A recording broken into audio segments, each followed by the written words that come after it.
Les événements s'accélèrent dans le dossier des influenceurs proches et travaillant ou proches ou activant pour le régime algérien sur le sol français. Une troisième arrestation a été annoncée par les autorités françaises, une arrestation qui vise un troisième influenceur. Son nom exact sur les réseaux sociaux, c'est Douelm. Douelm, c'est un monsieur d'un certain âge. Il est connu en France pour avoir fait des actes de délinquance. Il aurait même fait l'objet d'une peine de prison ferme de 5 ans. Et c'est un message ferme qui est renvoyé au pouvoir algérien. Là, l'État français a décidé enfin de se réveiller de sa torpeur. L'État français a compris que maintenant les choses sont devenues très dangereuses. Le pouvoir algérien joue avec le feu. C'est pour ça que nous on parle de téléguidés. Ces gens-là ne sont pas spontanés. Les mouches électroniques ont cédé de la place à des véritables influenceurs. C'est une opération de recrutement. Ne rien laisser passer, c'est un message qui est dressé par Bruno Retailleau aux autorités algériennes, au pouvoir algérien. Yaline Touman en Algérie, vous avez voulu un bras de fer. Vous avez voulu déstabiliser la France de l'intérieur. Parce que la France veut envahir l'Algérie une nouvelle fois. Qu'il y a un projet d'un nouveau colonialisme français en Algérie. Que la France, avec le Maroc et Israël, veulent envahir l'Algérie, la découper en morceaux, donner la Kabylie aux Kabyles, donner le Touareg, le Sud au Touareg. Les événements s'accélèrent dans le dossier des influenceurs proches et travaillant ou proches ou activant pour le régime algérien sur le sol français. Une troisième arrestation a été annoncée par les autorités françaises, une arrestation qui vise un troisième influenceur qui glorifie le régime algérien dans ses vidéos et qui appelle malheureusement à commettre des violences, à des actes d'agression, à violer, à voler, à s'en prendre physiquement contre les opposants au régime algérien qui militent pour la démocratie, le changement démocratique et la fin de la corruption ou l'alternance au pouvoir en Algérie depuis le territoire français qui sont exilés ou établis en France. Ce troisième influenceur a été signalé par les autorités de la ville de Montpellier. Le maire de Montpellier, M. Michael Delafosse, qui est de couleur socialiste, a saisi et le préfet de l'Hérault. Le Hérault, c'est la région, le département de Montpellier, M. François-Xavier Loche. Ils ont signalé hier, au procureur de la République du tribunal judiciaire compétent de la ville de Montpellier, la publication sur le réseau social TikTok d'une vidéo émanant d'un influenceur algérien qui réside à Montpellier, qui s'appelle Doualem. Doualem, c'est un autre malade mental qui a abusé des failles démocratiques du système français et qui pensait continuer à pouvoir agir en toute impunité, à menacer les opposants algériens, à les menacer, à les terrifier, etc. Son nom exact sur les réseaux sociaux, c'est Douelm. Douelm, c'est un monsieur d'un certain âge. Il a un compte sur TikTok de 138 000 personnes qui le suivent sur TikTok. Lui-même, c'est un ancien délinquant. Nous avons fait l'enquête de Douelm. Douelm, c'est un ancien délinquant. C'est un enfant de la Casbah. Ensuite, il a grandi essentiellement à Bécherrah. Il est connu en France pour avoir fait des actes de délinquance. Il aurait même fait l'objet d'une peine de prison ferme de 5 ans. Selon nos investigations, nous sommes en train de mener notre enquête pour vous amener toutes les informations sur cette personne. Monsieur Doualem, il a été pris en flagrant délit sur les réseaux sociaux en train de lancer des appels au meurtre, des propos antisémites et des propos qui sont qualifiés d'apologie de la torture. Il a demandé, sous son pseudonyme Doualem Nahada, il a demandé avec son compte TikTok, il a demandé à sa communauté de lancer des attaques contre des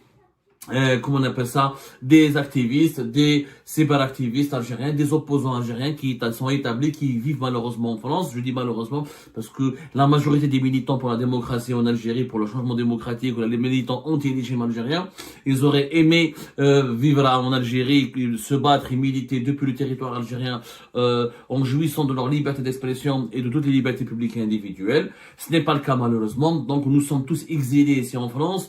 Non pas par choix, mais par contrainte. Je le dis, je le répète, moi personnellement, je suis sûr que la majorité de mes compatriotes, m'y compris malgré toutes nos divergences, malgré toutes les divisions qui peuvent nous miner, mais la majorité qui peuvent nous séparer, la majorité des activistes algériens, des cyberactivistes, des démocrates algériens qui luttent, ou même des non-démocrates qui sont issus de d'autres militants, de d'autres tendances, ils sont pas tous essentiellement des progressistes et démocrates, mais toutes les personnes qui militent, qui vivent en France, qui se sont établis en France pour continuer à se battre, à exprimer, à utiliser, ils ont choisi la France parce qu'il y a les droits de l'homme, parce qu'il y a la liberté d'expression, qu'on le veuille ou non, la France n'est pas parfaite. elle n'est pas exemplaire dans tous les plans, sur tous les plans, dans tous les domaines. Elle est aussi critiquable, mais qu'on le veuille ou non, pour les Algériens qui sont établis en France, il y a une véritable liberté d'expression, il y a il y a un climat favorable aux libertés publiques et individuelles, il y a une protection juridique, il y a le droit de s'exprimer librement, le droit de vivre librement, le droit de disposer de son corps et de son esprit et de se forger son opinion en toute liberté, le droit de militer et de se battre pour des causes politiques et idéologiques qui sont justes à condition de ne pas franchir certaines lignes rouges qui sont la radicalité, l'extrémisme, les agressions physiques, le meurtre, l'apologie du terrorisme, la haine de l'autre, les xénophobies, le racisme. Ça, c'est pas des opinions, ce sont des délits. Ils sont punis en France, contrairement en Algérie, où la justice algérienne, malheureusement, protège les partisans du régime algérien qui appellent à la violence, qui appellent à la torture.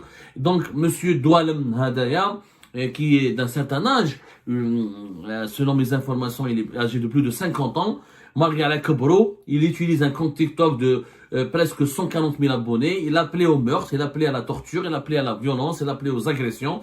Il a été rapidement signalé aux autorités du ministère de l'Intérieur. Monsieur Bruno Retailleau, comme pour le cas de Zazo Youssef et de Ahmed Tintin Blédard de Luxe, qui sont les deux précédents influenceurs proches du régime algérien qui ont été arrêtés et placés en garde à vue. Le premier, Zazo Youssef, il a été placé en détention provisoire.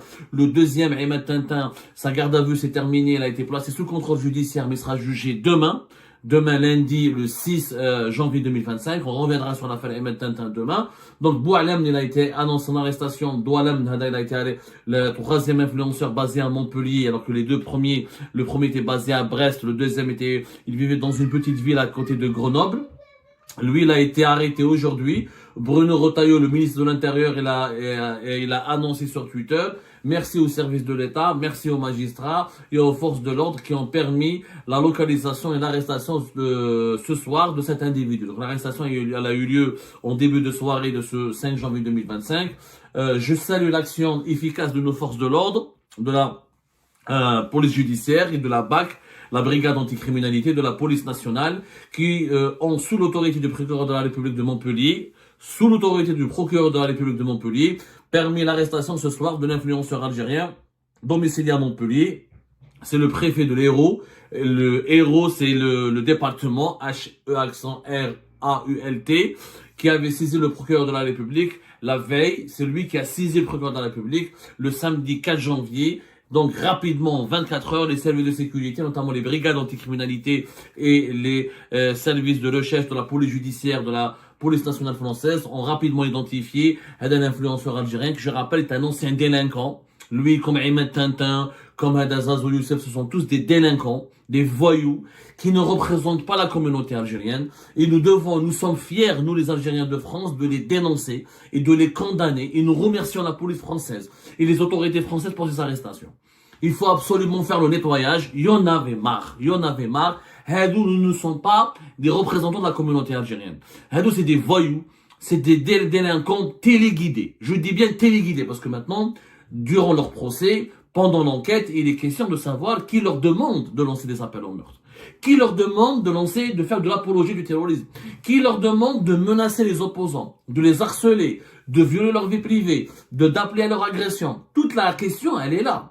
Et heureusement que le ministère de l'Intérieur français a lancé une opération appelée Ne rien laisser passer. Et c'est un message ferme qui est renvoyé au pouvoir algérien. Là, l'État français a décidé enfin de se réveiller de sa torpeur et d'arrêter de considérer le régime algérien comme son petit enfant choyé et chéri, qu'il a longtemps protégé. L'État français a compris que maintenant les choses sont devenues très dangereuses. Le pouvoir algérien joue avec le feu. Pourquoi on dit que le pouvoir algérien joue avec le feu? Je vous donnerai des éléments de réponse demain encore. À cette heure-ci, je préfère vous donner les éléments pour le moment qui ne sont pas substantiels. Mais il ne va pas sans dire que ce torrent de menaces de mort, cette campagne de terreur lancée de façon concomitante et simultanée en même temps par plusieurs influenceurs sur TikTok, elle est téléguidée. Hada Zazo Youssef, Hada Doualem, ou Ahmed Tintin, la plupart d'entre eux c'est des anciens délinquants. Ils vivent en France, où ils sont mariés avec des franco-algériens, ils ont des enfants, ils ont eu beaucoup de problèmes sociaux. Comment, du jour au lendemain, ils décident de militer en faveur du régime algérien, gratuitement? Du jour au lendemain, ils s'intéressent au régime algérien, ils s'intéressent au pouvoir algérien, ils s'intéressent à l'Ammi Tebboul, ils s'intéressent à l'Ammi Shangriha, ils font des offres de services, ils défendent la propagande du régime algérien, ils la reproduisent, ils reproduisent le même discours et ils utilisent les mêmes arguments, ils utilisent les mêmes exemples, la même façon de parler, ils utilisent exactement la même façon de réfléchir, les mêmes idées, la même idéologie qui sont véhiculées par la propagande du régime algérien. C'est pour ça que nous on parle de téléguidés. Ces gens-là ne sont pas spontanés. Auparavant, comment ça se passait? Auparavant, nous les opposants, on était menacés. Je dis les gens opposants, je mets dans la catégorie opposants les journalistes indépendants, les activistes du Hirak, les militants de certains partis politiques. Malheureusement, c'est une catégorie qui est large, qui est hétérogène. Un journaliste, normalement, n'est pas un opposant. Un journaliste, c'est un journaliste. Mais on donne opposant parce qu'on est journaliste indépendant. Quand on est journaliste indépendant, on est opposant pour le pouvoir. On est un politique. On fait de la politique pour le pouvoir, on est un élément subversif. Auparavant, comment ça se passait? On recevait des menaces, on était menacés, on était ciblés par des commentaires. Auparavant, il y avait des profils sur Facebook, sur des commentaires sur YouTube, notamment sur Facebook. Avant même qu'il y ait TikTok ou Snapchat, c'était essentiellement Facebook, c'était des profils anonymes, ils venaient nous menacer, ils nous envoyaient des messages en privé, ou là ils entraient sur nos pages Facebook pour nous signaler, ou là pour nous harceler, ou là pour nous menacer, pour couper nos lives, ils rentraient ils pénétraient nos lives, ils s'introduisaient dans nos lives vidéo pour poster des menaces et pour des insultes et de la diffamation, et même des menaces d'agression. C'était des profils. La stratégie a changé, ce ne sont pas avant on les appelait les mouches électroniques. Les mouches électroniques ont cédé de la place à des véritables influenceurs. C'est-à-dire ce sont des personnes, notamment sur TikTok. TikTok, il est devenu plus noyauté, inondé par la propagande des régimes autoritaires comme le régime algérien, en n'utilisant pas des simples profils comme c'était le cas sur Facebook, mais de véritables influenceurs. Parce qu'avec TikTok, le mode de diffusion des contenus de TikTok, le fonctionnement de TikTok permet une communication plus individualisée, permet une interactivité plus personnalisée, c'est-à-dire qu'on s'identifie aux personnes et aux comptes qui diffusent des contenus et on devient plus rapidement une star sur TikTok que sur Facebook. Facebook, c'est un réseau social qui est basé d'abord sur l'échange sur tous les sujets, pas uniquement sur l'intimité, la vidéo et la diffusion de vidéos. Le concept de TikTok permet de créer rapidement des influenceurs. Et comme par hasard, tous les influenceurs qui ont des communautés importantes et qui ont émergé ces 2 dernières années, ont été tous récupérés par la propagande du régime algérien, où là ils répètent le même discours, ils utilisent les mêmes arguments, et ils jurent fidélité, ils prêtent allégeance au régime algérien. C'est une opération de recrutement. Une simple enquête. Moi j'espère, et j'appelle les juges et les magistrats français, et les juges d'instruction en charge des affaires de ces influenceurs, d'approfondir leur enquête, de les auditionner. Ils sont certainement mal élevés, maladroits, même malades mentaux, mais ils